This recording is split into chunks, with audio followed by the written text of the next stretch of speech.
Bienvenidos a esta materia que es cultura digital.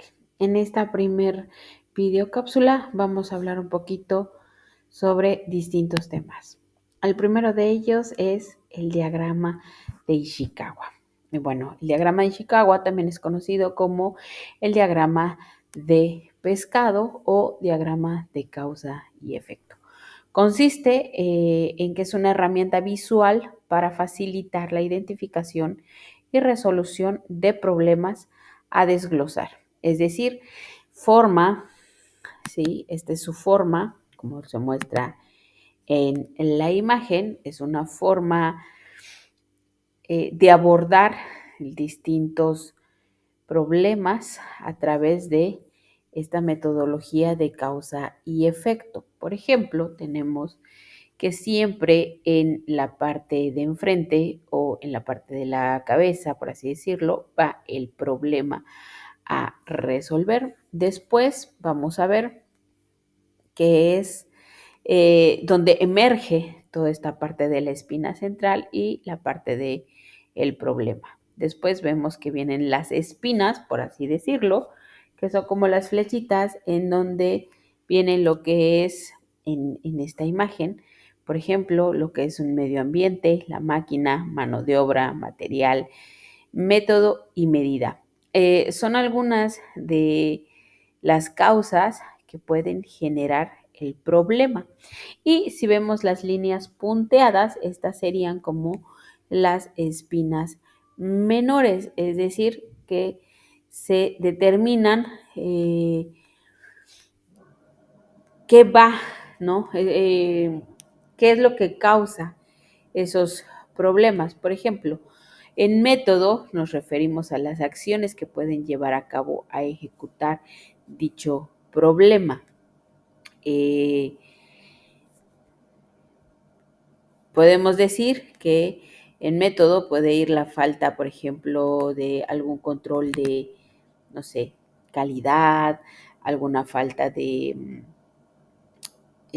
establecimiento, de planeación, de estrategias, etcétera, dependiendo del problema, ¿sí? Después tenemos lo que es, pues bueno, la maquinaria, es decir, aquí podemos desglosar, o más bien desglosamos todas las causas que puedan tener un impacto en cuanto a la tecnología, a los equipos que nosotros manejamos, ¿sí? Dentro de la causa del problema. Después viene lo que es la mano de obra, pues bueno, todo lo que es todo el personal que se involucra, todas las personas que nos involucramos en el proceso para determinar una causa de ese problema. ¿Sí? Y luego tenemos los materiales, que es cualquier instrumento que nosotros podamos llegar a tener para generar esto. La medición o la medida, que es cómo se logra, ¿sí? O el por qué se está dando este problema. Y pues bueno, el medio ambiente es, en parte, es como el contexto en donde estamos nosotros situados o donde está situado esta parte del problema. Por ejemplo, si nosotros queremos encontrar una causa raíz de algún problema como es la contaminación ambiental, pues bueno, tenemos, sí, que podemos desglosar que en medio ambiente, pues vamos a desglosar si es el aire, el agua, la tierra, etcétera. La medida, pues bueno, cómo medimos toda esta parte de este contexto, cómo se va a medir la contaminación ambiental en el agua, por ejemplo, ¿no? ¿En base a qué? La maquinaria, pues son todas aquellas máquinas o todo aquel equipo que afecta al medio ambiente, por ejemplo, tal vez las industrias, ¿sí? La parte de los carros también entra acá para la contaminación del aire, ¿no? Las manos de obra, pues serían todas las personas, todos nosotros nos involucramos ahí. ¿Qué hacemos, sí? Para que pues nuestro medio ambiente esté dañado, ¿no? O sea, cuáles son nuestras causas o cómo nosotros logramos que se dañe, ¿no? O sea, pues bueno, tal vez tiramos basura en la calle, no levantamos nuestra basura, tal vez, no sé, etcétera, ¿no? Por ejemplo, también tenemos lo que es el material, pues bueno, toda esta parte de los plásticos, de de los cigarros, embotellamientos, etcétera, ¿no? Y el método, pues, que realmente hacemos o no hacemos, ¿sí? Pues para cuidar nuestro medio ambiente. Ese sería un pequeño ejemplo y lo vamos a profundizar en clase. También tenemos lo que es nuestra matriz FODA. ¿Qué es una matriz FODA? Y para poder desglosar qué es, me voy a ir a la siguiente imagen, ya que es un diagrama como un tipo plano cartesiano, como lo podemos ver, ¿sí? En donde desglosamos 4 palabras importantes. FODA significa fortalezas, la F de fortalezas, la O de oportunidades, la D de debilidades y la A de amenazas, ¿sí? Como lo vemos en la imagen, estos están situados de esa manera, en donde tenemos aspectos positivos, aspectos negativos, variables externas y variables internas. Es decir, nosotros qué podemos ver o cómo podemos delimitar. Para esto nos hacemos ciertas preguntas. Por ejemplo, en fortalezas, ¿qué hacemos bien? ¿Cuáles son nuestras fortalezas en un aspecto? En debilidades nos podemos poner o nos tenemos que generar la pregunta de qué recursos nosotros tenemos o que nos perjudica para no tener el rendimiento que tenemos. Por ejemplo, dentro de las oportunidades, vamos a ver cuáles son nuestras metas a seguir, si lo vemos dentro de un ejemplo personal.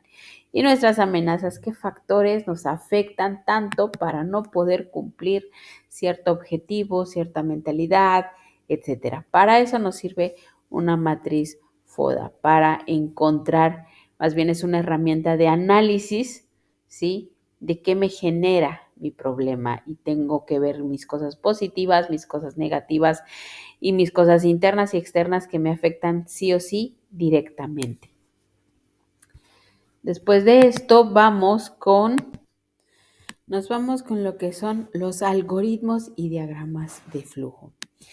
Bueno, ¿qué es un algoritmo? Realmente un algoritmo es todo el conjunto de instrucciones que nosotros seguimos para resolver un problema.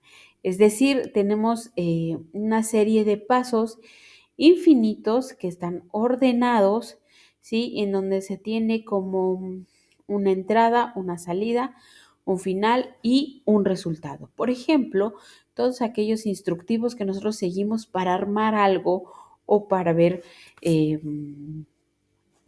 para ver un instructivo, por ejemplo, ¿no? Ese es un algoritmo o las recetas de cocina, etcétera, ¿no? Sin embargo, en lo que es la informática vamos a tener que se liga a una herramienta que es el diagrama de flujo. ¿Y para qué nos sirve toda esta parte del diagrama de flujo? Bueno, nos sirve para describir el proceso, dentro de un sistema, ¿sí? Y poderlo documentar, estudiar, planificar, mejorar y comunicarlo de una forma legible gráficamente. Y para eso vamos a ver las siguientes figuras. Tenemos, ¿sí? Que siempre van a haber figuras como de un inicio y un final, que se puede colocar como un óvalo, las acciones o procesos, que es un rectángulo, la toma de decisiones, en donde nosotros tenemos un sí y un no, forzosamente, las salidas de información, entradas de información, un subprograma o subproceso, ¿sí? Y tenemos los conectores. ¿Cómo vamos a ver toda esta parte dentro de un programa, un problema o demás? Bueno, de la siguiente manera. Vamos a ver el ejemplo. Tenemos que siempre sí o sí vamos a comenzar con un inicio. Después vamos a tener que hacer o no siempre por lo regular nos hacemos una pregunta. Por ejemplo, cuando nosotros estamos interactuando con nuestro WhatsApp. ¿Quieres o no entrar a tu WhatsApp? Si sí, pues haces una acción que es entrar. Y si no, simplemente no entras. ¿Sí?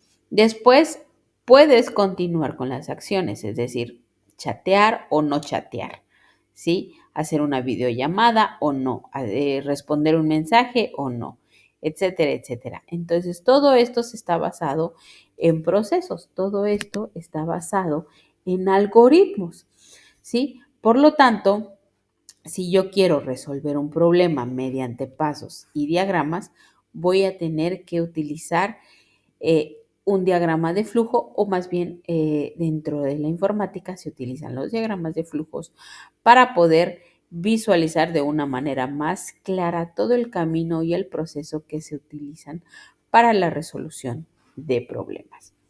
Esto es lo que vamos a estar viendo dentro de esta pequeña unidad.